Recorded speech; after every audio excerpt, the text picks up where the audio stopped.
Thank you very much. My name is Marc Ellinger. I'm from Missouri in the middle of the United States. It's my pleasure to be here with you and to think about what a year it's been. I'm not going to talk about the five-letter word that we've all lived through. So I'm going to talk about what we've done as an industry to overcome and actually thrive. The world changed, but we did a great job in a gaming industry of making gaming a steadfast part of the world and a success at a time when many other industries struggled.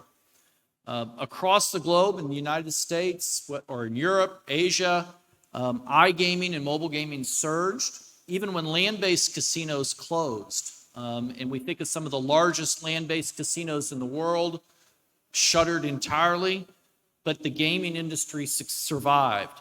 In the interim, we saw massive transactions. Mergers and acquisitions really were a key component of the restructuring of the gaming industry. And I think members of the IMGL, many of whom are in the room here today, were really key in many of those mergers and acquisitions and in the regulatory approvals that are required. In the U.S., as I mentioned, land-based casinos shut down, and now we have iGaming springing up across the country. We have sports betting coming across the country.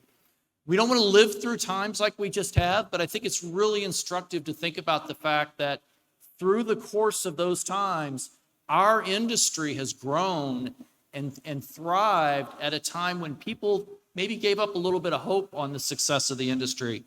And this conference, it's great to be back in person, but it's great to see so many people that want to come out and continue that progress, because that's what we've made. We've made progress. Many people used to say being in the gaming industry was something you said under your breath. Now it's something we say proudly because it's become really a prime industry across the globe.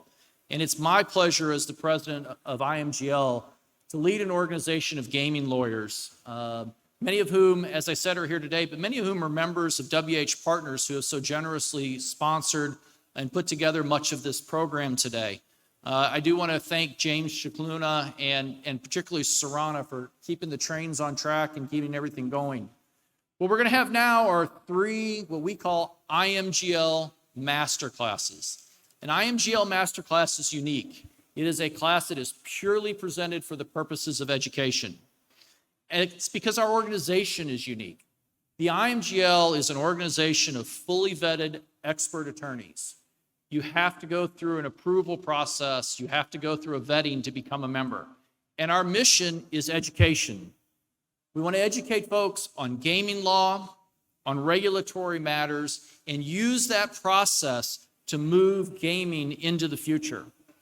We are the future. This conference is proof of that, and our members represent operators, suppliers, affiliates, everybody in the gaming industry.